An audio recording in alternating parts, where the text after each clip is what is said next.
ओंकार बिंदु संयुक्तम नित्यं ध्यायन्ति योगिनः कामदं मोक्षदं चैव ओंकाराय नमो नमः। सरस्वती नभ्यस्तुभं वरदे कामरूपिणी विद्यारंभ करिष्यामि सिद्धिर्भवतु मे सदा। पंच परमेष्टि भगवान की जय। वर्तमान शासन नायक महावीर स्वामी की जय। अहिंसामय जैन धर्म की जय। सधर्मी बंधुओं, आज विशेष चर्चा आदरणीय भंडारी साहब के कुछ प्रश्नों के ऊपर, जो अपने ग्रुप में इवोल्यूशन के ऊपर चर्चा हुई थी। कच्छारा साहब ने जो इवोल्यूशन पर लेक्चर दिया था और उसके बाद ग्रुप में काफी चर्चाएं हुई, काफी प्रश्न उठे और भंडारी साहब की भी कुछ प्रश्न उसमें थे और सिसोदिया साहब और अनेकों प्रश्न थे। उन सबको ध्यान में रखते हुए आदरणीय भंडारी साहब ने पूर्व से कहा कि मेरा एक इसके ऊपर एक लेक्चर रख दिया जाए, एक व्याख्यान रख लिया जाए। तो उसी से संदर्भ में ये मैंने व्याख्यान तैयार किया है। आशा करता हूँ कि आपको जो भी समस्याएं थी काफी उसका समाधान इसमें मिलेगा। ये एक मेरा चिंतन है, कुछ स्वाध्याय के आधार पर और एक कृषि वैज्ञानिक होने के नाते कुछ साइंस का भी ज्ञान और आगम का ज्ञान दोनों को मिला करके ये मैंने ये व्याख्यान तैयार किया है। इसके अंदर मेरा एक ये चिंतन है, मेरा एक स्पेकुलेशन है, क्योंकि आत्मा दिखती नहीं है, कर्म दिखते नहीं है और साइंस इसको स्पष्ट रूप से कहता नहीं है। तो इसको आपस में जोड़ करके आगम को, जैन सिस्टम को और साइंस को, बायोलॉजी को, इन सबको जोड़ करके एक चिंतन मैंने तैयार किया। वो चिंतन आपके समक्ष रख रहा हूँ। मैंने जैसे फरमाया कि मैं कोई केवली नहीं हूँ, केवल ज्ञानी नहीं हूँ, नहीं मुझे आत्मा दिख रही है, नहीं मुझे कर्म दिख रहा है, परंतु जो कुछ अध्ययन किया है उस अध्ययन को जोड़ करके और मेरे चिंतन, जो मेरा स्पेकुलेशन है, वो मैं आपके सामने रख रहा हूँ। इसमें किसी प्रकार का संशोधन, किसी प्रकार की त्रुटि हो तो आप इसको सही करने का मेरे ऊपर अनुकंपा करें। और ये मैं जो कुछ मुझे समझ में आया है वो मैं आपके सामने प्रस्तुत करने जा रहा हूँ। तो relationship of the soul, body and karma in special reference to the reproduction and the multiplication. आत्मा, शरीर और कर्म के बारे में तो अपन ने खूब व्याख्यान सुने हैं अपन ने, और अपने अपने इस ग्रुप में भी काफी इसकी चर्चाएं वगैरह भी हुई है। पर मैं यहाँ पर स्पेशल रेफरेंस टू, खास तौर से in holistic prism of reproduction, multiplication और द प्रोपेगेशन, किस तरह से जो है पुनर्जन्म होता है, किस तरह से मल्टीप्लिकेशन होता है, किस तरह से बीजों के द्वारा vegetative reproduction, sexual reproduction, asexual reproduction कैसे होता है, क्या होता है, इन सारी चीजें थोड़ी सी यहाँ पर अपन आगम और साइंस को मिला करके और इसका पूरा कंसेप्ट अपन यहाँ चर्चा करेंगे। मैं चर्चा करने से पहले थोड़ी सी बात आपको ये बताने चाहूंगा कि जो कि आप अपने ध्यान में रखेंगे, अपन उसी के आधार पर ये सारी चर्चा रहेगी। उसमें सबसे बड़ी बात तो ये रहेगी कि आत्मा का कभी विभाजन नहीं होता है, सोल कभी डिवाइड नहीं होती है। मल्टीप्लाई सोल का जो रीबर्थ हो रही है, जो मल्टीप्लिकेशन हो रहा है, वो आत्मा, आत्मा का मल्टीप्लिकेशन नहीं होता है। आत्मा की संख्या तो फिक्स है, आत्मा का कभी मल्टीप्लिकेशन नहीं होता है। नहीं उसकी संख्या बढ़ती है, नहीं उसकी संख्या घटती है। So there is no fusion and fission of the soul. जैसे इस प्रकार से ये चीज अपने को दिमाग में रखनी है। ऐसा नहीं कि 10 आत्मा मिलकर के एक आत्मा बन गई हो, या एक आत्मा जो है टूट करके 10 आत्मा बन गई हो। इस प्रकार के आत्मा का कभी विभाजन नहीं होता है। ये कंसेप्ट एक अपने को दिमाग में बिल्कुल एक थंब रूल के हिसाब से अपने को इसमें ध्यान में रखेंगे तो आगे समझने में आपको आसानी रहेगी। दूसरा है कि आत्मा के अंदर जो असंख्यात आत्म प्रदेश है, लोकाकाश प्रमाण जो है आत्म प्रदेश होते हैं आत्मा के अंदर। उन आत्म प्रदेशों की संख्या भी कभी घटती नहीं है और कभी बढ़ती नहीं है। शरीर का आकार छोटा बड़ा हो सकता है, पर आत्म प्रदेशों की संख्या हमेशा बराबर ही रहती है। चाहे शरीर का कोई अंग टूट के कट के निकल जाए, तो कोई अंग टूट गया है तो इसका मतलब यह नहीं कि उसमें आत्म प्रदेशों की संख्या कम हो गई है, या कोई पार्ट अपने शरीर में से ऐड हो गया हो, जुड़ गया हो, तो इसका मतलब यह नहीं कि उसके अंदर आत्म प्रदेशों की संख्या बढ़ गई हो। तो ये चीज भी अपने को ध्यान रखनी है कि आत्म प्रदेशों की संख्या न तो घटती है न बढ़ती है। तीसरी बात जो अपने को ध्यान में रखनी है कि शरीर के अवगाहन के हिसाब से आत्म प्रदेश का संकुचन और विस्तार होता है। जैसे जैसे शरीर बढ़ता है आत्म प्रदेश भी बढ़ते जाते हैं, और जैसे जैसे शरीर छोटा होता जाता है आत्म प्रदेश भी छोटे होते जाते हैं। तो कॉन्ट्रैक्शन एंड एक्सपांशन प्रॉपर्टी जो है वो आत्म प्रदेश के अंदर होती है। ये मुख्य बात है अपने को इसमें ध्यान में रखनी इस प्रेजेंटेशन के। इसी के आधार पर ये सारा मेरा प्रेजेंटेशन तैयार किया हुआ है।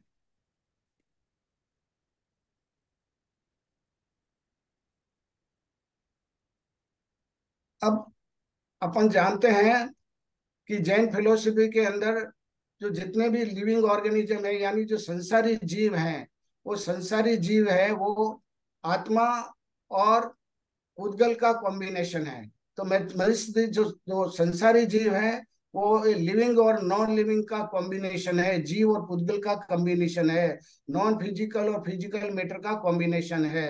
ये चीज अपन जानते हैं बहुत अच्छी तरह से। और इसी चीज को अपन को विज्ञान के द्वारा सिद्ध करना है इसके अंदर। तो ये सब्जेक्ट रिसर्च का सब्जेक्ट है विज्ञान के हिसाब से, पर हम इसको different kinds of the birth के द्वारा इस चीज की अपन सिद्धि करेंगे कि आत्मा में किस तरह से कॉन्ट्रैक्शन या एक्सपांशन प्रॉपर्टी अपन आत्मा में देखे जाते हैं। उदाहरण के द्वारा सबके द्वारा मैं अनेक प्रकार से इसको बताने का प्रयास करूंगा। और जो different kinds of the reproduction multiplication है, जैसे समुच्छंग वाला है, एसेक्सुअल रिप्रोडक्शन, सेक्सुअल रिप्रोडक्शन, और जो है सारे उत्पाद जन्म वगैरह जो अपने आगम में दे रखे हैं, उसकी चर्चा मैं अपने आपके यहाँ पर मैं करना चाहूंगा। तो आप देखेंगे कि आगम में ये चीज बता रखी है कि नाम कर्म के उदय से ये 5 प्रकार के शरीर अपने को प्राप्त होते हैं। नाम कर्म के उदय से, तो नाम कर्म के उदय से ये जो है उमा स्वामी ने तत्वार सूत्र के अंदर लिखा है कि औदारिक वैक्रियक आरक तेजस कर्माणि शरीराणि। तो ये मतलब पहला औदारिक शरीर है जो ह्यूमन में और सब ह्यूमन में, मनुष्य और तिर्यंच के अंदर ये औदारिक शरीर होता है। और ये शरीर जो है सब धातुओं से बना, 7 धातुओं से बना होता है। और इस औदारिक शरीर की उत्पत्ति समुच्छन जन्म से या यूटेरियन बर्थ गर्भ जन्म से होती है। तो इस औदारिक शरीर की उत्पत्ति समुच्छन जन्म, जिसको स्पॉन्टेनियस बर्थ कहते हैं, उससे या गर्भस्थ से होती है। और ये सब धातुओं से बना होता है औदारिक शरीर। और दूसरा वैक्रिक शरीर जो देवों और नारकियों का होता है। तीसरा आहारक शरीर होता है जो छठे स्थान वर्ती मुनि होते हैं, जो प्रमथ संयत मुनि होते हैं, उनके ये आहारक रिद्धि के द्वारा ये आहारक शरीर बनता है उनका। वो एक हाथ का पुतला निकल के अपनी शंका का समाधान करने जाता है। ये स्पेशल प्रकार पर, यहाँ इसकी अपन अभी चर्चा नहीं करेंगे। मुख्य रूप से अपन अभी औदारिक शरीर के ऊपर ही कन्फाइन करेंगे।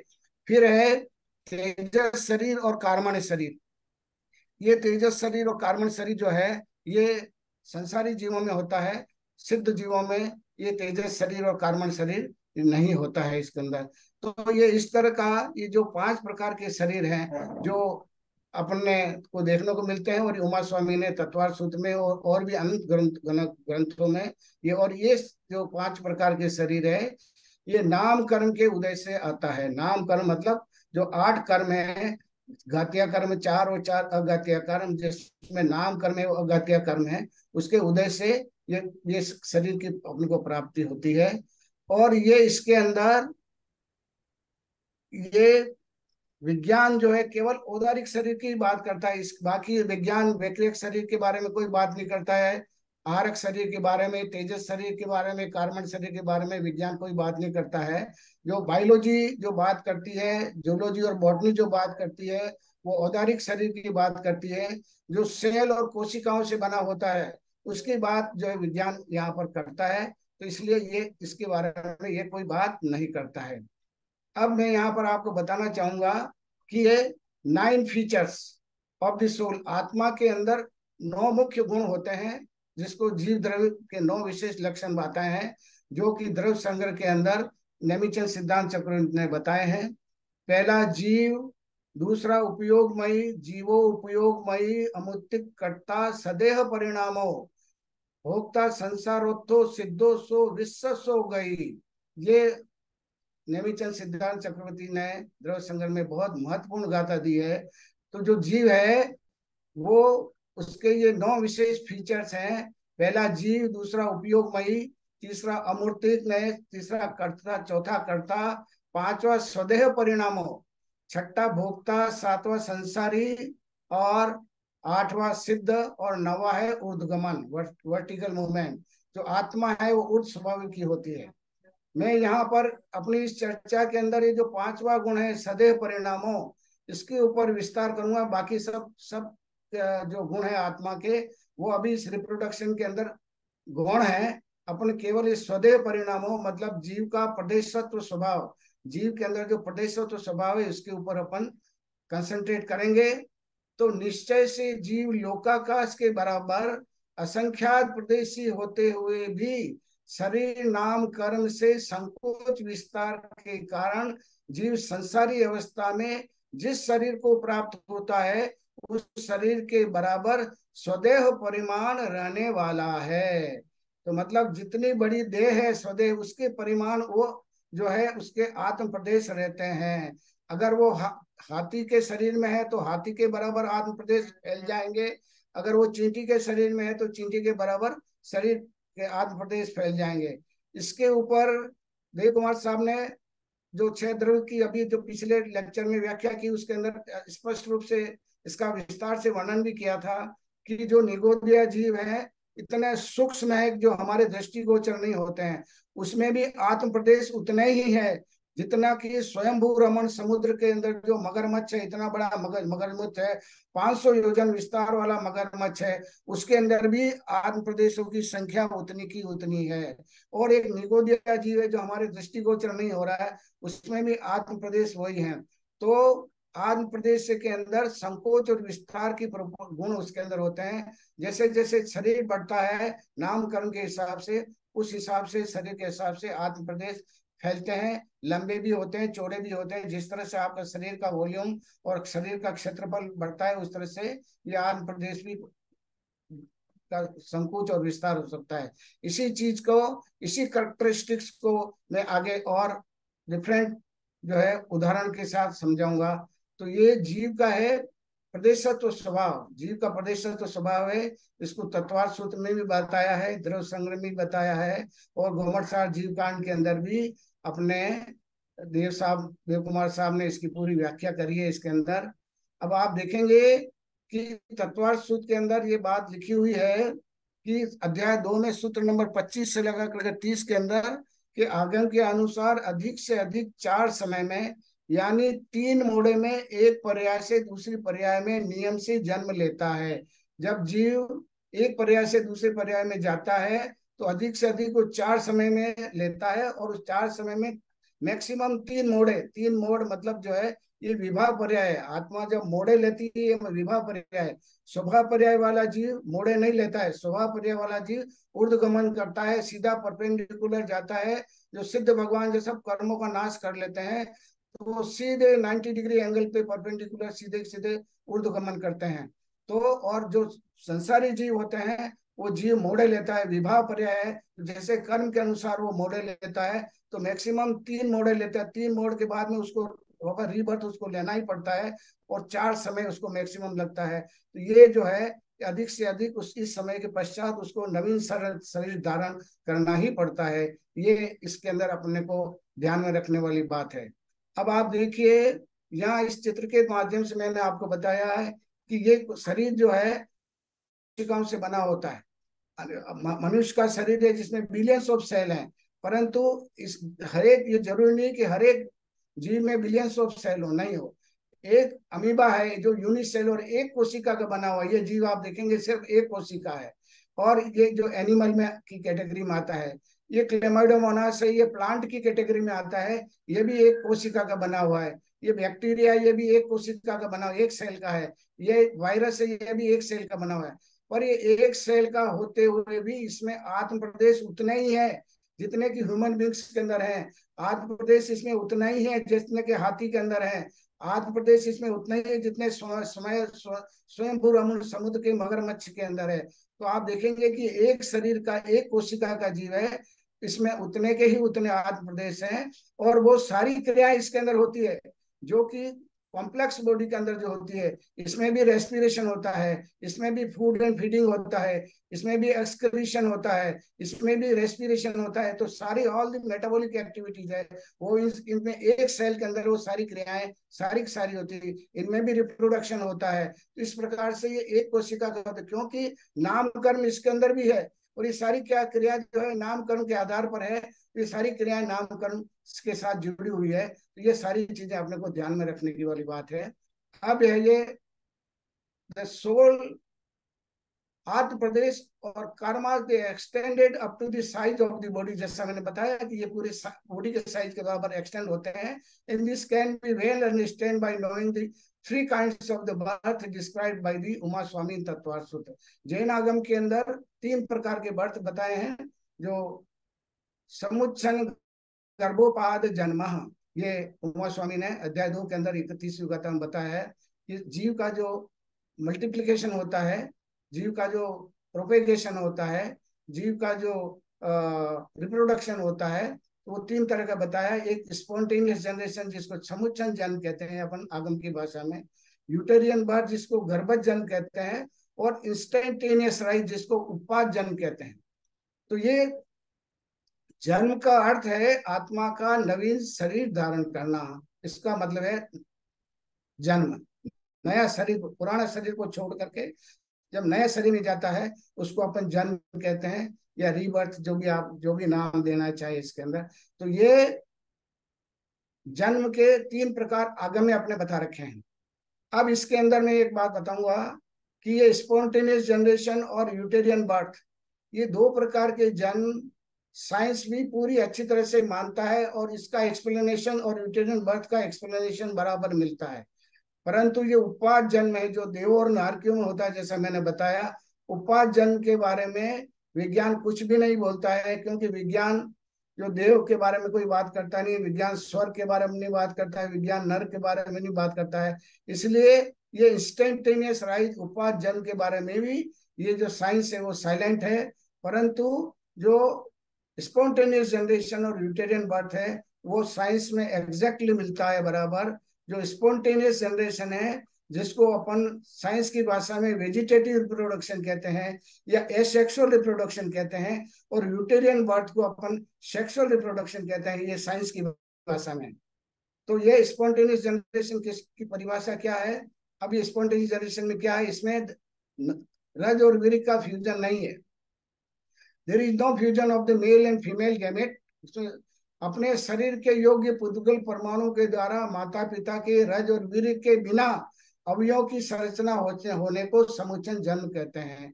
तो जो विग्रह गति का जीव है, जो माइग्रेटरी सोल है, वो अपने नामकरण के हिसाब से पुद्गल वर्गणाओं को एक्यूमुलेट करके और वो वहां पर जो विग्रह गति का जीव बैठ जाता है और नए जो है जीव की उत्पत्ति, नया जो है शरीर की उत्पत्ति हो जाती है। तो उसको अपन स्पॉन्टेनियस जनरेशन या समुच्चन जन्म कहते हैं। Here there is no fusion of the male and female, तो इसको कहेंगे अपन समुच्चन जन्म। तो एक्यूमुलेशन ऑफ फेवरेबल पुद्गल, जो उस जीव को जो जैसा पुद्गल चाहिए, जैसा मैटर शरीर बनाने के लिए जैसा पुद्गल चाहिए, तो उसके उस फेवरेबल पुद्गल के साथ में फ्रॉम ऑल अराउंड दिस, उसके चारों तरफ जहां भी उसको अपने अपने हिसाब से जब पुद्गल मिलेगा तो वो अपने जो हिसाब से वो उसका जन्म अपना बना लेता है।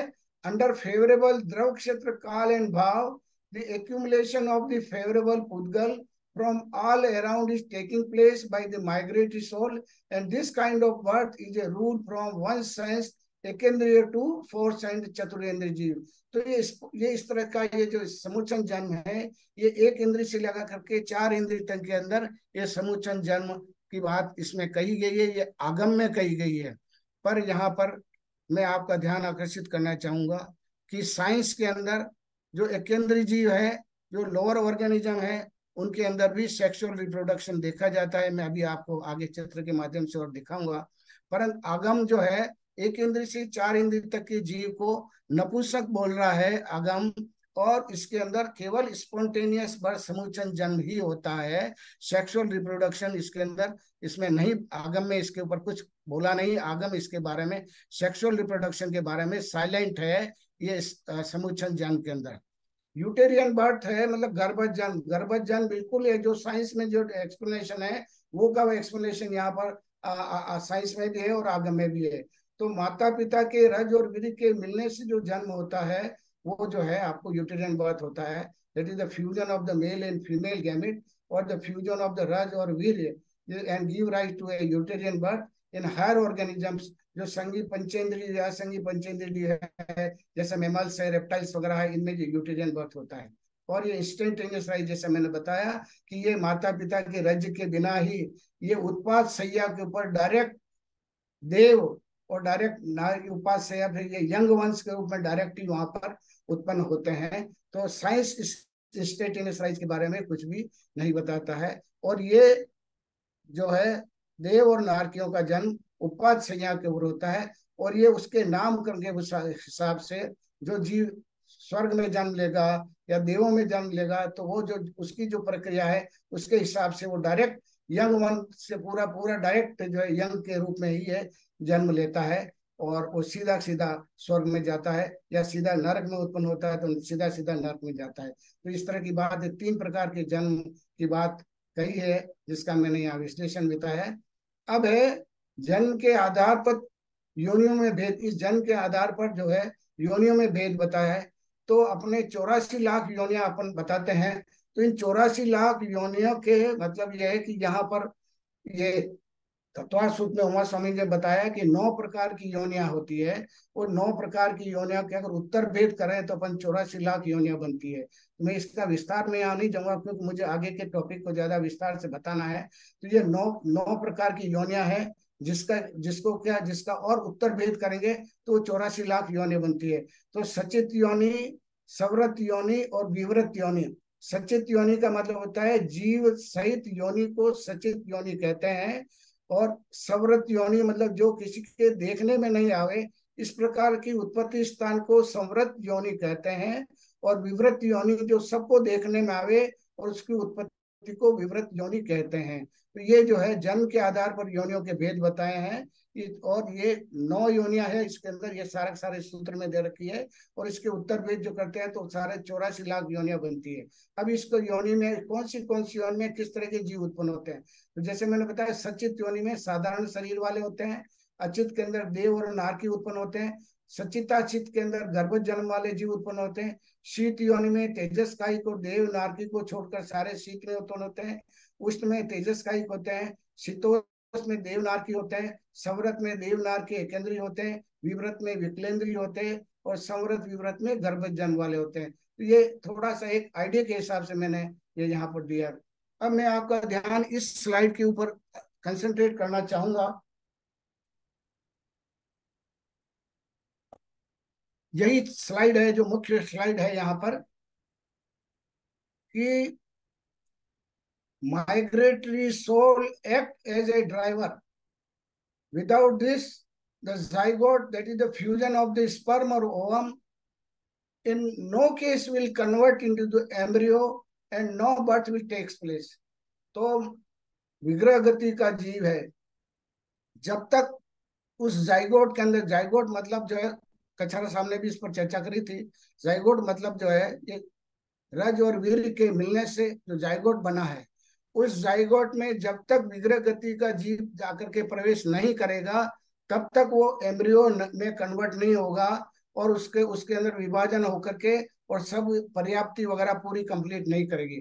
तो आपन बर्थ उसकी, जब तक उसमें जीव प्रवेश नहीं करेगा तब तक उस जीव का बर्थ उसमें हो नहीं सकती।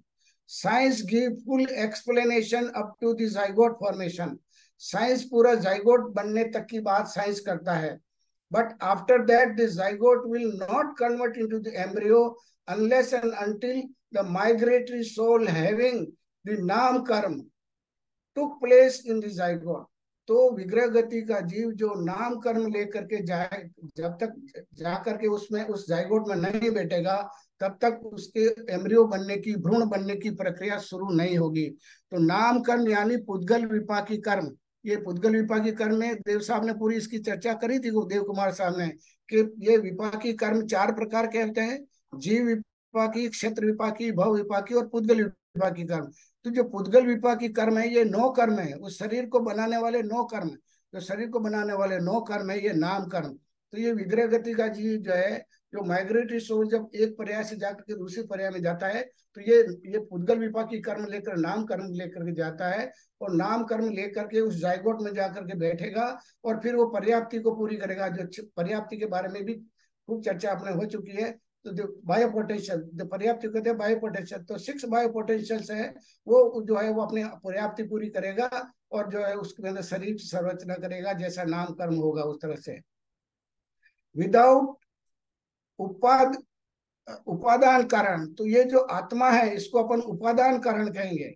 एक होता है निमित्त कारण और दूसरा होता है उपादान कारण। तो ये आत्मा है, ये उपादान कारण है, सब्सटेंटिव काज है। जब तक आत्मा उस जाइगोट में जाकर के नहीं बैठेगी, तब तक शरीर की संरचना नहीं होगी। तो ये उपादान कारण, मेन कारण है, जो मूल कारण है, वो है आत्मा, विग्रह गति का जीव। वो विग्रह गति का जीव ही है जो मूल कारण है, जिसको सब्सटेंटिव काज कहते हैं। And no birth of child, जब तक वो सब्सटेंस आत्मा नहीं जाएगी, तब तक जो है कोई जन्म नहीं होगा। Here the zygote, genetic factors, environmental factors, all the are the environment causes, and the नाम कर्म आर द निमित्त कर्म। तो जो जाइगोट बना है, या जो उसमें अंदर जो जीन है, डीएनए आरएनए है, जो स्पर्म और ओम के अंदर जो डीएनए और आरएनए आकर के मिले, ये सारे निमित्त हैं, ये निमित्त कारण है। और आत्मा जाके बैठती है उपादान कारण, ये सब्सटेंटिव काज है। और जो बाकी के जो जितने भी कारण है, वो निमित्त कारण है, उनको कहते हैं अपन इंस्ट्रूमेंटल काज। तो ये इस तरह से अपने को निमित्त कारण और इसका कारण को अपने को समझने की आवश्यकता है। यहाँ पर फिर मैं आपको एक बार और बता दूं कि ये the law of cause and effect, कारण कार्य संबंध को यहाँ समझना पड़ेगा। यहाँ पर अपने को न्याय शास्त्र के हिसाब से जब तक कारण नहीं होगा, तब तक कार्य नहीं होगा। तो कारण कार्य संबंध होगा। तो कारण, 2 प्रकार के कारण, कारण कितने हैं? 2 प्रकार के, एक बहिरंग कारण और एक अंतरंग कारण। बहिरंग कारण कौन सा है? जो निमित्त कारण, जो मैंने बताया आपको, निमित्त कारण मतलब जो ये निमित्त कारण है, जो इंस्ट्रूमेंटल काज है, मतलब ये कि जो उसके अंदर जो ऑल दी फेवरेबल द्रव, क्षेत्र, काल और भाव, जो जीन है, जो एनवायरमेंट है, और जो जाइगोट बना है, और ये सारे सारे निमित्त कारण हैं। और जो आत्मा जो आकर के विग्रह गति की उसके अंदर बैठती है, वो मूल कारण, वो उपादान कारण है, वो अंतरंग कारण है। तो ये बहिरंग कारण और अंतरंग कारण, ये 2 कारण है। इन 2 कारण से कार्य की उत्पत्ति होती है। तो कारण कार्य संबंध को यहाँ समझने की आवश्यकता है। The law of cause and effect, कारण कार्य सिद्धांत, relationship is taking place, is playing the role in the birth of the living organism. तो लिविंग ऑर्गेनिज्म के बर्थ के लिए अपने को कारण कार्य संबंध को समझना पड़ेगा। इसमें बहिरंग कारण और अंतरंग कारण दोनों समझने पड़ेंगे। जो अंतरंग कारण है, जो मूल कारण है, जो उत्पत्ति का कारण है, जो संभूत कारण है, अंतरंग कारण है, वो विग्रह गति का जीव। जब तक विग्रह गति का जीव मूल कारण नहीं होगा, तब तक ये बहिरंग कारण कुछ काम नहीं करेंगे। जैसे कि आप उदाहरण के लिए समझ लीजिए कि जो मिट्टी है, वो मिट्टी से घड़ा बनेगा। तो मिट्टी है, वो उपादान कारण, मूल है मिट्टी, और जब तक वो मिट्टी मिट्टी नहीं होगी, तो कुम्हार या वो चाक कुछ नहीं कर सकता है। तो ये मूल कारण, मिट्टी ही घड़े में कन्वर्ट होगी। इसी तरह से जो आत्मा है, विग्रह गति का जीव है, वही जन्म लेगा, और उसके अंदर ये निमित्त कारण जो है, आपके जो जीन है, जो अपन कह रहे हैं, जो स्पर्म और ओवम के जो जीन है उनका मिलना, और जो एनवायरमेंट है, और genotype environment interaction, gene to interaction, ये सब मिलकर के ये फिनोटाइप, फिनोटाइप मतलब जो आकृति शरीर का जो जो आएगी, ये सारी की सारी चीजें हैं, ये निमित्त कारण है। तो fusion of sperm and ovum जो जाइगोट बना गया, और जो जीन है उधर से सारे के सारे, क्योंकि जीन डीएनए है, ये भी पुद्गल है, और जो एनवायरमेंट है, ये भी पुद्गल है, ये सब नॉन लिविंग चीजें हैं। तो ये नॉन लिविंग चीजें हैं, ये निमित्त कारण है। और विग्रह गति का जीव है, वो सब्सटेंटिव काज है, वो जो है मुख्य कारण है, वो मूल कारण है, वो उपादान कारण है, वो माइग्रेटरी सोल है। तो सब्सटेंटिव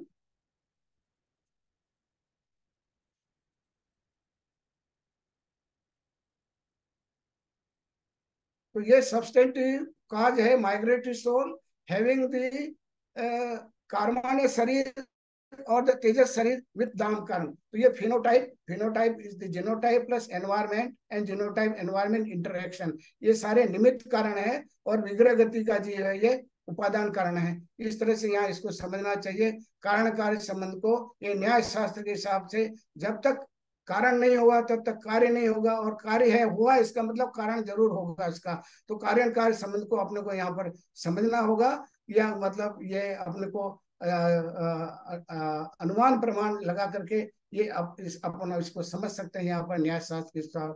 तो प्रत्येक कार्य स्व स्व योग्य उपादान कारण, उपादान मतलब अंतरंग कारण, तथा योग्य बहिरंग कारण। तो मतलब जो जो उस अंतरंग कारण के लिए जो उसको कार्य रूप करने के लिए योग्य, बहिरंग कारण भी योग्य होना चाहिए, फेवरेबल होना चाहिए। यानी हर कोई कारण जो है उसके उसके लिए काम करे, जिसके लिए जिस काम के लिए जो जो जो निमित्त चाहिए वैसा ही निमित्त होना चाहिए। तो वो वैसा योग्य बहिरंग कारण के सद्भाव होने पर एवं विरोधी कारण का अभाव होने पर, जो उस कार्य को रोकने के अंदर जो हिंड्रेंस करने वाले कारण है उसका भी अभाव होगा, तभी वो कार्य का संपादन होगा। ये चीज अपने को ध्यान रखनी है कि विरोधी कारण का भी अभाव होना चाहिए। ये चीज बात है, अपन को उपादान कारण और निमित्त कारण को समझना चाहिए। यहाँ जाइगोट एक जड़ात्मक पुद्गल है। जाइगोट जो है वो जड़ात्मक, ये पुद्गल जाइगोट बना ये पुद्गल है, उसमें नूतन जीव की पर्याय उत्पन्न नहीं हो सकती जब तक विग्रह गति का जीव जाइगोट में प्रवेश नहीं करता है। जड़ से बनने वाली मेज कुर्सी आदि अपने आप कार्य नहीं करती है। ये क्योंकि जैसे कोई भी जड़ चीज है, मेज कुर्सी टेबल वगैरह सब कुछ, ये अपने आप कोई भी काम नहीं, क्योंकि ये जड़ है, पुद्गल है, तो ये अपने आप का नहीं। जब ये मतलब इसी तरह से जाइगोट है, ये पुद्गल है, ये डीएनए और आरएनए और इनसे बना हुआ है, ये और डीएनए आरएनए ये सब पुद्गल है। और ये सब काम जब भी करेंगे जब इसके अंदर आत्मा आकर के बैठेगी, जो ड्राइवर है वो आत्मा है, तो उसको गाड़ी को चलाने वाला ड्राइवर आत्मा है, विग्रह गति का जीव। इस चीज को अपने को समझने की आवश्यकता है। ये मेरे ख्याल से आपको समझ में आ गई होगी बात सारी। अब ये देखिए आप, ये यहाँ पर मैंने एक और चित्र के द्वारा बताया है कि फर्टिलाइजेशन, ये एग और ये स्पर्म ये आपस मिलकर के ये जाइगोट बन गया। अब ये जाइगोट जो बना है ये उत्पत्ति स्थान की सामग्री है, ये सामग्री तैयार हुई है, मतलब ये निमित्त बना है। इसकी ये nucleus of the sperm and this is the nucleus of the egg, इसके मिलने से ये जाइगोट बना है। और ये जाइगोट ये उत्पत्ति स्थान की सामग्री है, ये बर्थ प्लेस के लिए बेसिक रॉ मटेरियल है। इसके अंदर जब विग्रह गति का जीव आकर के बैठेगा तब इसके अंदर डिवीजन शुरू होगा, और डिवीजन होकर के 2 से 4, 8, 16, 32, 64 इस तरह से सेल विभाजन होगा। और ये पहले ब्लास्टुला स्टेज बनेगी, फिर ग्रेस्टुला स्टेज बनेगी, और इस तरह से ये एम्ब्रियो बनेगा। इस तरह के ये चीजें अपने को यहाँ समझने की आवश्यकता है कि ये जो जाइगोट बना है ये उत्पत्ति स्थान की सामग्री है, इसको अपने को यहाँ समझने की आवश्यकता है। विग्रह गति में जीव अपने साथ नाम कर्म लेकर योनिभूत स्थान में पर अंतर मुहूर्त में 6 पर्याप्त करता है। योनिभूत स्थान का मतलब हो गया उत्पत्ति स्थान, तो योनिभूत मतलब ये योनिभूत अवस्था है। योनिभूत अवस्था तैयार नहीं होगी तब तक विग्रह गति का जीव आकर के उस पर बैठेगा नहीं। तो योनिभूत स्थान को अपन कहेंगे उत्पत्ति स्थान। तो योनिभूत अवस्था, जो योनिभूत अवस्था जब तक किसी भी के अंदर योनिभूत अवस्था नहीं बनेगी तब तक जो है वो विग्रह गति का जीव आकर के उसके लिए, क्योंकि फेवरेबल कंडीशन वो उत्पत्ति स्थान की जो सामग्री वो फेवरेबल होगी तभी विग्रह गति का जीव आएगा और वो उस पर बैठेगा और ये 6 पर्याप्ति वो पूरी करेगा। ये 6 पर्याप्ति के नाम है, मैं इस पर विस्तार में नहीं जाऊंगा। और 9 कर्म रगड़ाओं के परमाणुओं को 6 पर्याप्ति रूप परिणमन के नामकरण की शक्ति को पूर्णता को पर्याप्ति कहते हैं। इस प्रकार से ये सारी चीजें अपने को यहाँ समझने की आवश्यकता है। अब आप देखिए यहाँ पर मैं ये बता रहा हूं कि predominantly 3 kinds of the reproduction और मल्टीप्लीकेशन और birth is are described in the biological science, that is vegetative reproduction, asexual reproduction and the sexual reproduction। जैसा मैंने बताया ये first 2 covers the spontaneous generation, ये पहला और दूसरा है ये समुच्चन जड़ को एक्सप्लेन करता है जो कि आगम के हिसाब से है। और सेक्सुअल रिप्रोडक्शन है वो यूटेरियन बर्थ को एक्सप्लेन करता है। तो ये तीनों प्रकार के इनके फर्दर एक्सप्लेनेशन और इनके उत्तर वेद और बहुत सारे वेजिटेटिव रिप्रोडक्शन के अनेकों उत्तर वेद हैं, एसेक्सुअल रिप्रोडक्शन के अनेकों उत्तर वेद हैं, सेक्सुअल रिप्रोडक्शन के भी बहुत सारे उत्तर वेद हैं। तो सेक्सुअल रिप्रोडक्शन में आप बता रखा है कि जरायुज, अंडज और पोतज। तो ये अंडज मतलब जो अंडे अंडे से जो उत्पन्न होता है जीव, वो जरायुज मतलब जो एम्ब्रियोनिक एम्ब्रियो है उसके ऊपर एम्ब्रियोनिक मेम्ब्रेन होती है, और पोतज में मेम्ब्रेन नहीं होती है। ये अलग अलग टाइप के ये हैं। तो science is very silent about the उत्पादन, जैसा मैंने आपको बताया है ये।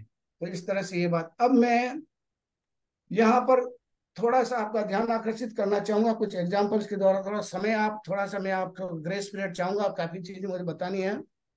Expansion properties of the Andhra Pradesh is very well visualized and illustrated in agricultural sciences, popularly in multiplication of horticulture, fruits and flowering plants. ये यहाँ पर आंध्र प्रदेशों का संकोच और विस्तार की बात को कुछ एग्जाम्पल्स के द्वारा मैं आपको समझा रहा हूँ। कि जो यहाँ ग्राफ्टिंग की जाती है हॉर्टिकल्चर क्रॉप्स के अंदर, आप देखते हैं तो ये ग्राफ्टिंग में ये श्योन है, ये स्टॉक है। ये श्योन मतलब यह है कि ये इम्प्रूव प्लांट है, अच्छा प्लांट है। और ये स्टॉक है, ये जो लोकल देसी है, इस देसी प्लांट के ऊपर ये इम्प्रूव प्लांट को इसके ऊपर इसकी ब्रांच को इसके ऊपर शिफ्ट करते हैं। ये हॉर्टिकल्चर क्रॉप्स नाम का हमने काफी किया है इसके अंदर। तो जब ये ब्रांच उस प्लांट से काट के लाते, पेरेंटल प्लांट से काट के लाई जाती है, तो जैसे ही इस ब्रांच को काटा, तो ये यहाँ जो है उसके इस श्योन के अंदर अब आंध्र प्रदेश नहीं है। ये दिस इज श्योन इज विदाउट आंध्र प्रदेश, ये केवल पुद्गल है। इसके जैसे ही इसको काटा, इसके आंध्र प्रदेश निकल के गए, उसके मेन पेरेंटल प्लांट में चले गए। वो कॉन्ट्रैक्ट होके खींच करके उसके पेरेंटल प्लांट में चले गए। अब ये जो श्योन है ये विदाउट आंध्र प्रदेश है, ये केवल पुद्गल है। और ये स्टॉक है, इस दोनों को इस तरह से प्रॉपर शेप में काट लिया। ये स्टॉक मतलब ये देसी प्लांट है, इसके ऊपर इस ब्रांच को कट करके आपस में बांध दिया। इसको स्पेसिफिक ये टेक्निक से जिससे बांध देते हैं, ये थोड़ा सा एक्सपर्टाइजेशन से करते हैं हम। इसको इसको काट के इसको वापस बांध देते हैं। इसको दोनों को इस तरह से मिला दिया इसको, और फिर उसके ऊपर रैप कर देते हैं, वैक्स कर देते हैं। तो आप देखेंगे कि ये पहले ये विदाउट आंध्र प्रदेश, इसमें आंध्र प्रदेश नहीं है। जब इसको और इसके अंदर आंध्र प्रदेश है, ये मेन स्टॉक है, इसमें आंध्र प्रदेश है, ये लिविंग है। और ये यहाँ पर इस वक्त अपन यहाँ नॉन लिविंग कह सकते हैं दूसरी भाषा में। ये नॉन लिविंग है और नीचे वाला ये लिविंग है। इसको जब इसके ऊपर कट करके इसके ऊपर फिक्स कर दिया, तो इसके जाइलम फ्लोएम, इसके टिश्यू सिस्टम आपस में मिल जाते हैं। और इसके इस स्टॉक के आंध्र प्रदेश एक्सटेंड होकर के इसके ऊपर की नॉन लिविंग ब्रांच थी उसके अंदर चले जाते हैं। और ये सर्वाइव होकर के एक कॉम्बिनेशन आपको मिल जाता है। The new combination will form. तो ये न्यू कॉम्बिनेशन, ये पूरा फिर प्लांट बन जाता है और नया कॉम्बिनेशन बन जाता है। तो जिसके ऊपर देसी के ऊपर कलमी का ग्राफ्टिंग इसमें कर दिया गया है। तो इस तरह से ये यहाँ पर ये टेक्निक जो है हम हॉर्टिकल्चर क्रॉप्स में और फ्रूट प्लांट्स में और इसमें अपन करते हैं। अब आप देखिए इसको, इसी एक कॉन्ट्रैक्शन एक्सपेंशन को मैं एक छोटे से और जो डेली रूटीन के एग्जांपल से आपको समझाता हूँ कि कैसे आंध्र प्रदेश में संकोच और विस्तार होता है। ये लिजार्ड है, मतलब छिपकली है। कभी आपने देखा हुआ एक्सीडेंट से ये छिपकली, एक्सीडेंट कभी हुआ और ये छिपकली के यहाँ से अगर इसकी पूंछ कट जाती है तो वो थोड़ी देर तक फुदकती है, और उसके बाद में वो पूंछ जो है वो वहां की वहां रह जाती है। तो ये कैसे फुदकती है? ये फुदकती जब तक उसमें आंध्र प्रदेश है,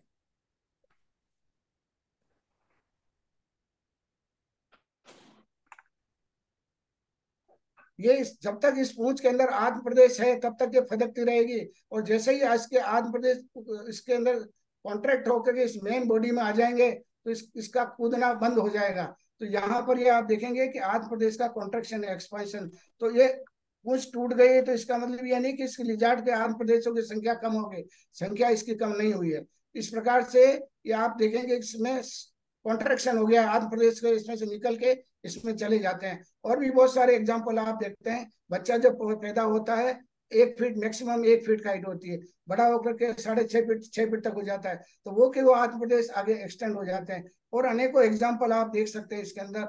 मुर्गा है, मुर्गे की गर्दन कट जाती है तो थोड़ी देर तक वो कौ कौ कौ करता रहता है। जब तक उसमें आंध्र प्रदेश है तब तक वो आवाज करता रहता है। तो ये आंध्र प्रदेश के अंदर कॉन्ट्रैक्शन की प्रॉपर्टी है।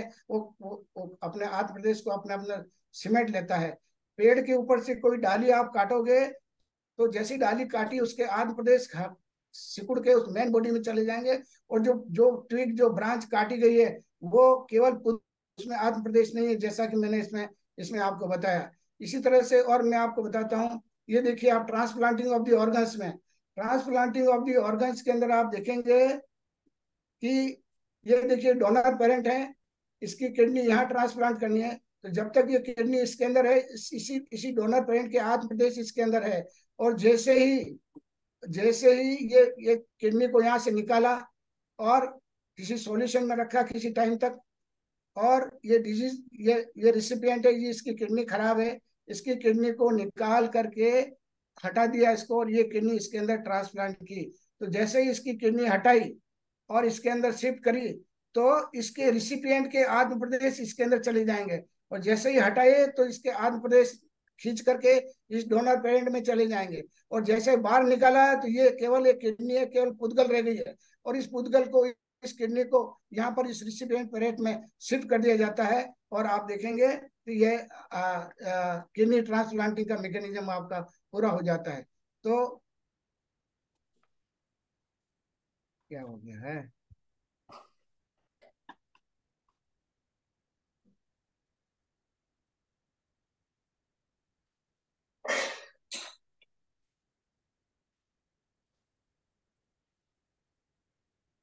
ये आप देखेंगे इस तरह से, ये आत्म प्रदेश हो गए, कॉन्ट्रेक्शन एंड एक्सपांशन की प्रॉपर्टी को आप यहाँ अच्छी तरह से समझ सकते हैं इसके अंदर।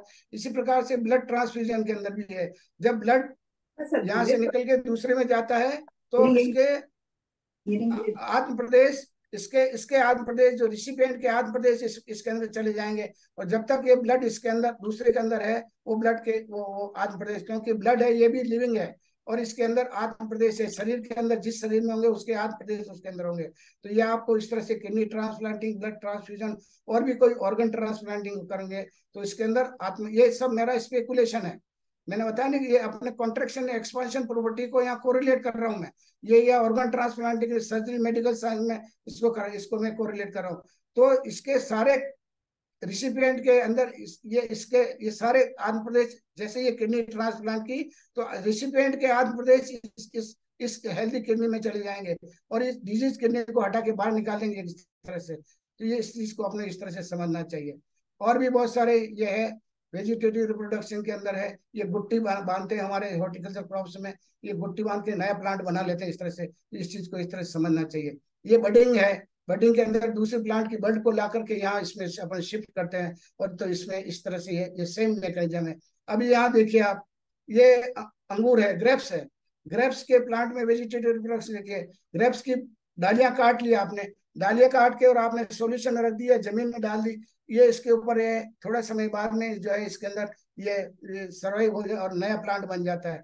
तो ये यहाँ जैसे ही आपने उस मेन प्लांट से इसकी शाखाएं काटी, तो ये शाखाएं यहाँ पर होगी, ये पुद्गल है केवल, और इसमें जब इस सॉल्यूशन के अंदर रखा या जमीन में डाला, तब इसमें जब आत्म प्रदेश इसके अंदर प्रवेश कर जाएंगे, तब ये इसमें जो है स्प्राउटिंग शुरू हो जाएगी, और नए शाखाएं ब्रांचेज इसमें शुरू हो जाएगी। तो आप देखेंगे कि आत्म प्रदेश आपने पेरेंटल प्लांट से, जैसे एक अंगूर के पौधे से 10 डालियां काटी है, तो 10 डालियां काट के आपने इसको जमीन में डाली या किसी सॉल्यूशन में डाली, तो 10 प्लांट में से 5 प्लांट या 4 प्लांट तो में से स्प्राउट होगी, बाकी में नहीं होगा। तो उन 10 में जिनमें 4 में हुई, इसमें उसी के अंदर विग्रह गति का जीव उसमें प्रवेश किया है, इनमें विग्रह गति का जीव प्रवेश किया है, तभी ये जो है इसमें अंदर वो विग्रह गति का जीव ने अपना कार्य किया, पर्याप्ति पूरी की, और नया प्लांट इसके अंदर बन गया।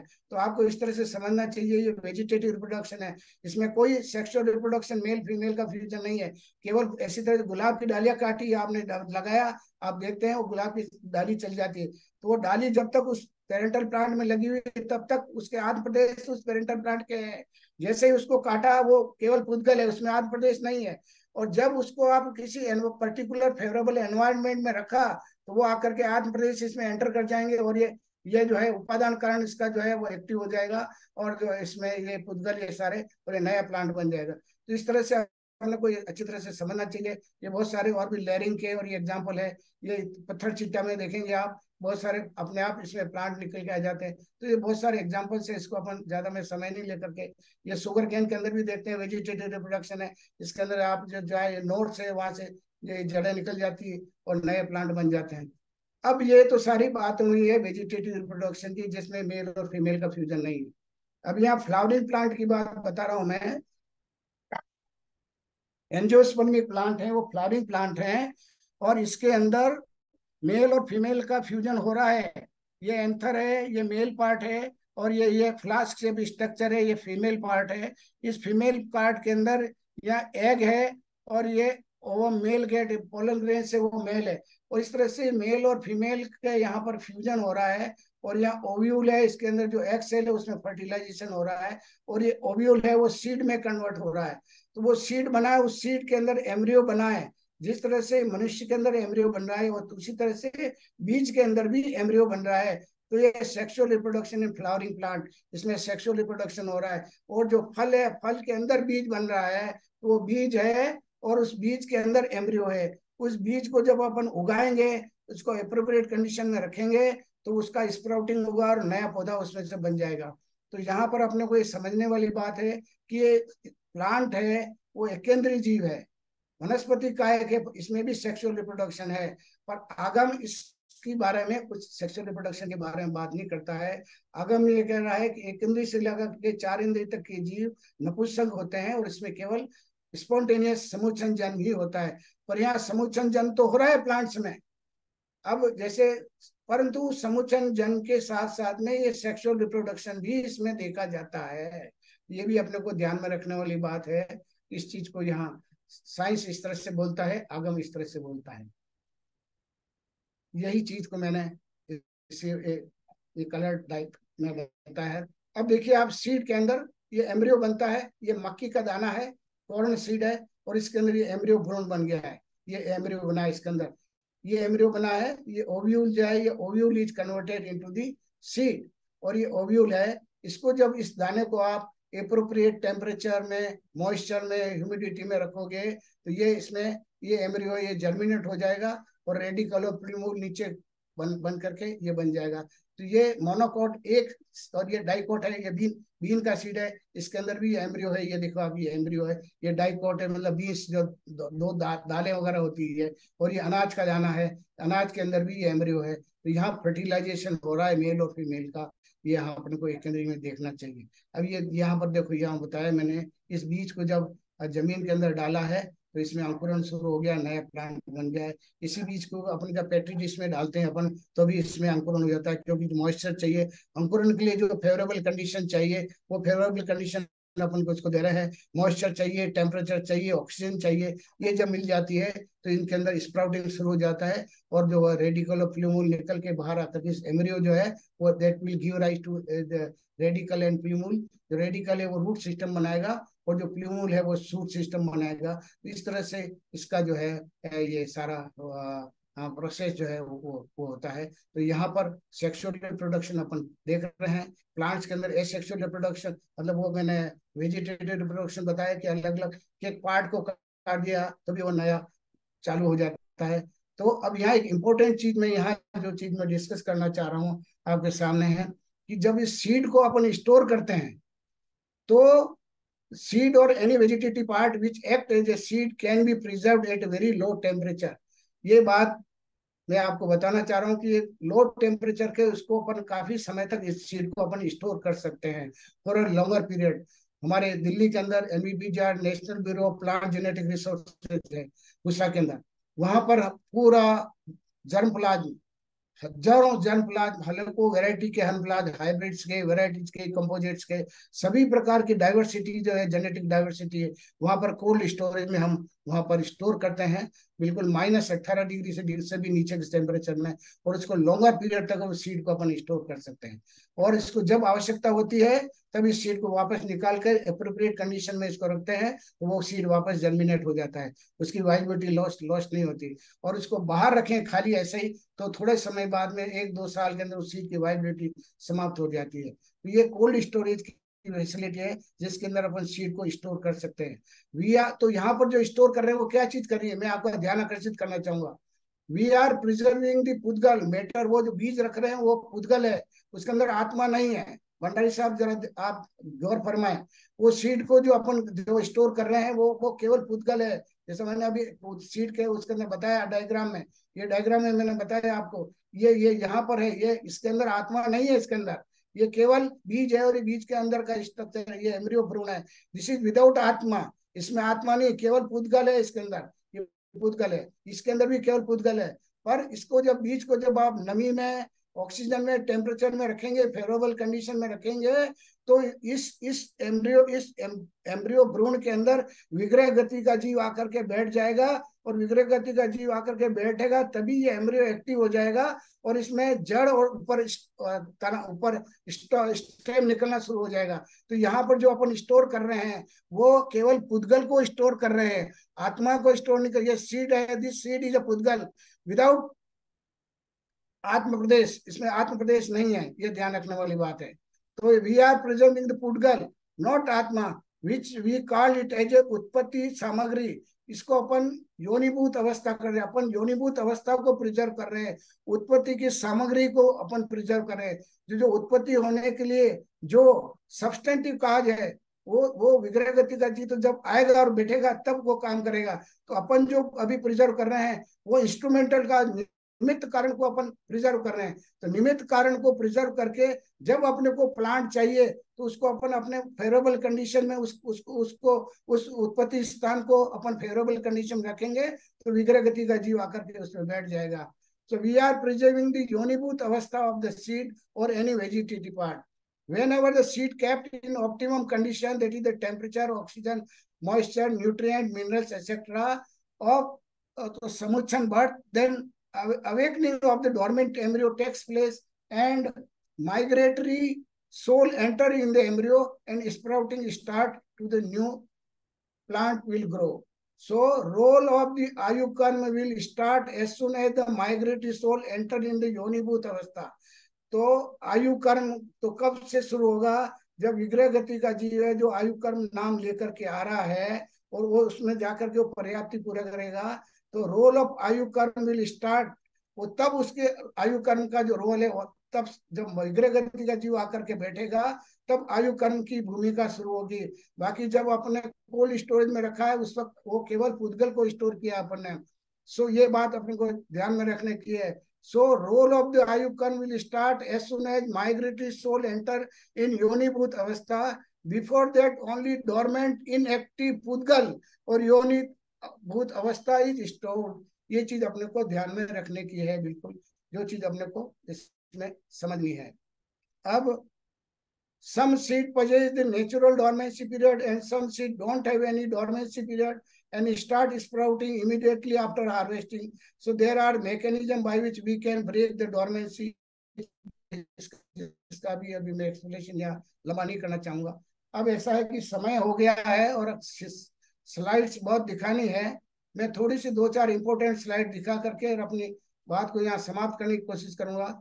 ये अपने ग्रुप में कटिंग्स डाली थी अनिल जी भाई साहब ने राजस्थान पत्रिका की, और इसमें बताया था कि वैज्ञानिकों ने 46,000 साल बर्फ में दबे हुए को गहरी नींद से जगा है। तो ये राउंड वर्म है, ये 46,000 वर्ष पुराना बर्फ में पड़ा हुआ था।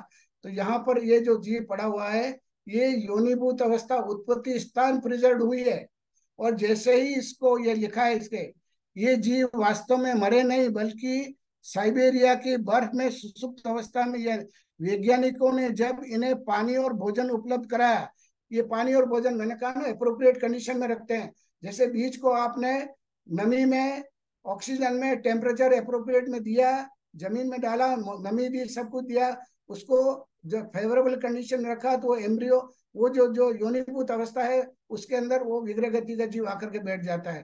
तो यहाँ पर ये देखो आप, ये कंडीशन दी है, वैज्ञानिकों ने जब इन्हें पानी और भोजन उपलब्ध कराया तो ये जीव जाग गए। तो मतलब ये इसके अंदर जब पानी उपलब्ध कराया तो जो नामकरण जो विग्रह गति का जीव है वो इस पुद्गल में आकर के बैठ गया, और ये जो है इसकी जीव जो है इसका जन्म हो गया। तो यहाँ पर ये इसको मैं इस तरह से कोरिलेट कर रहा हूँ, हो सकता है इसमें कोई गलती हो या ये मेरा चिंतन है, इसमें आपकी भी एक्सपर्ट ओपिनियन में चाहूंगा इसके अंदर। ये चीज जो है मैं यहाँ पर मैंने जो सोचा है वो मैंने यहाँ बताया।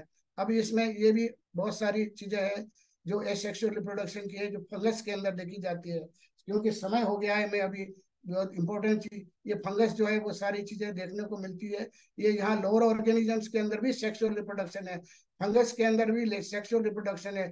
ये प्लस और माइनस है, ये मेल और फीमेल को रिप्रेजेंट कर रहा है, और ये आपस के मिलने से ये जाइगोट बनता है, और ये जूस स्पोर बनता है, और इसका स्प्राउट होकर के गोदावत साहब, ये आप नया दस प्लांट बनता पंद्रह है। मिनट और ले लीजिए सर। गोदावत साहब, अच्छा ठीक, हाँ सर, दस पंद्रह ठीक सर, मिनट थैंक यू और ले सर। लीजिए, इतना जल्दी से हमारे समझ में नहीं आएगा। अच्छा ठीक है, पर मैं जो बोल रहा हूँ अभी वो आपके समझ में आ रहा है साहब हुक्म? बहुत जो क्लियर है मैं सर, ऐसी क्लैरिटी आज तक नहीं आई मेरे को। ठीक हुक्म, तो फिर मैं थोड़ा 10-15 मिनट और दे रहा हूँ। बहुत बहुत धन्यवाद हुक्म। तो ये यहाँ पर इस स्लाइड को मैंने यहाँ पर, ये जो अपने कटिंग जो अपने ग्रुप में भेजी थी उसका मैंने जो मेरे अपने हिसाब से जो एक्सप्लेनेशन सोचा है वो इस तरह से है। अब आप देखिए ये फंगस है, फंगस ये लोअर ऑर्गेनिजम्स में आता है, और इसके अंदर भी ये एसेक्सुअल रिप्रोडक्शन देखा जाता है अपन ने। तो ये यहाँ स्पोरेंजियम बनता है, और यहाँ पर ये स्पोर्स बनते हैं, और ये स्पोर्स जर्मिनेट होके के और ये नए नए प्लांट बन जाते हैं। इसमें भी मेल और फीमेल का फ्यूजन नहीं है, परंतु ये एसेक्सुअल रिप्रोडक्शन है थ्रू स्पोर्स। ये स्पोर्स हवा के अंदर अपन देखते हैं, फंगस के हजारों करोड़ों स्पोर्स हवा में उड़ते रहते हैं, अपने सांस के द्वारा भी अपने लंग्स में वगैरह में ये जाते हैं, आपको दिखते नहीं है। और ये इनको जब फेवरेबल कंडीशन मिलती है इन स्पोर्ट्स को, तो ये वहां पर जर्मिनेट हो जाते हैं। और तो ये म्यूकर है, म्यूकर मतलब अचार के ऊपर और जो फंगस लगती है, ब्रेड के ऊपर जो फंगस लगती है, सड़ी हुई ब्रेड के ऊपर, चमड़े के ऊपर जो फंगस लगती है, ये सब इसी तरह से लगती है कि वो चमड़े के ऊपर उस सड़ी हुई ब्रेड के ऊपर या उस अचार के ऊपर ये फेवरेबल कंडीशन है उसको, उस स्पोर को जर्मिनेट होने के लिए। तो वो स्पोर वहां जाएगा, गिरेगा, और वहां जर्मिनेट हो जाएगा। जैसे ही वो स्पोर है, तो वो स्पोर है, वो स्पोर क्या है, वो उत्पत्ति स्थान है, वो योनिभूत अवस्था है, वो योनि को उत्पन्न होने वाला स्थान है। और उसको जैसे ही फेवरेबल कंडीशन मिली, उसको सड़ी हुई ब्रेड मिल गई या उसको अचार मिल गया, वो उसको फेवरेबल कंडीशन है, उसको भोजन उसके लिए चाहिए, वो मिल गया। वो भोजन और कंडीशन मिलते ही वो उस विग्रह गति का जीव जो बाहर उस नामकर्म में, जो फंगस नामकर्म का जीव घूम रहा है, वो आकर के उसमें बैठ जाएगा, और ये उसका फंगस का पूरा डेवलपमेंट शुरू हो जाता है, और ये पूरा फैल जाता है।